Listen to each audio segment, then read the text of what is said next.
कथा में आप बैठे और कुछ भी अगर लेकर गए शब्दों को तो निश्चित है कृपा होगी। एक दृष्टांत है।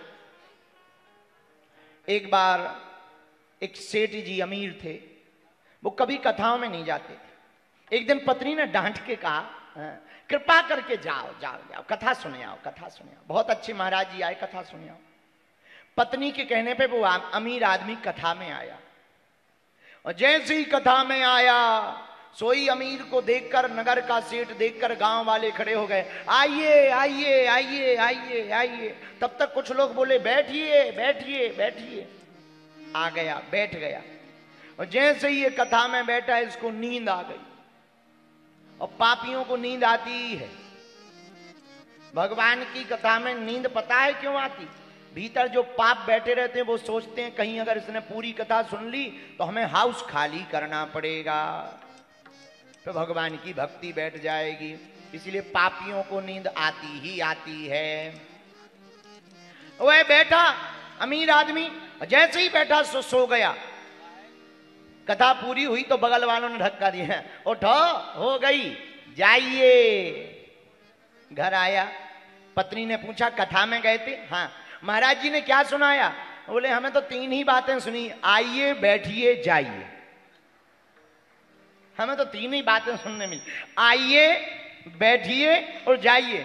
पत्नी ने मन ही मन कहा जय हो तुम्हारी, कथा में तुम 3 बातें ले पाए, पर मन में सोचा अगर कुछ उल्टा कहेंगे लौट के कभी नहीं जाएगा। बहुत बढ़िया है, बहुत बढ़िया है। अब एक काम करो, तुम इसी की माला लेकर के जप और करो।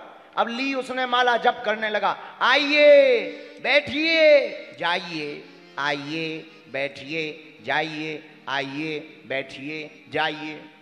रात को बैठा, नींद नहीं आ रही थी, जप करने लगा, आइए बैठिए जाइए।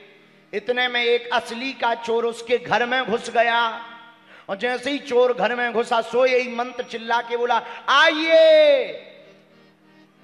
चोर को लगा देख लिया है, लगता है देख लिया, चोर भागने लगा।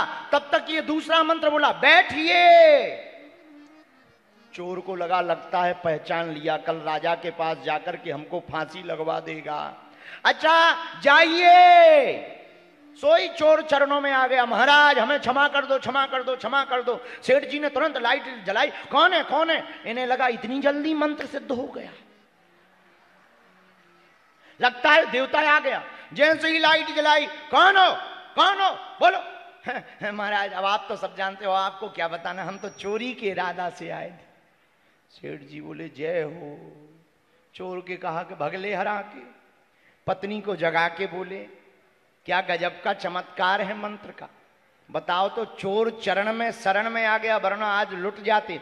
पत्नी ने भी गजब का जवाब दिया, बोले महाराज आपके व्यर्थ के 3 शब्द, आप पूरी कथा नहीं सुन पाए पर 3 शब्द सुन पाए, आइए बैठिए और जाइए। जब व्यर्थ के 3 शब्दों से यह नकली चोर आपके चरण में आ सकता है, अगर प्रभु की कथा को जीवन में उतार लोगे तो काम क्रोध रूपी चोर भी तुम्हारे जीवन में जा सकते हैं, वो भी चरण में आकर के जा सकते हैं। इसीलिए भगवान की कथा सदा मंगल करती है। क्या करती है?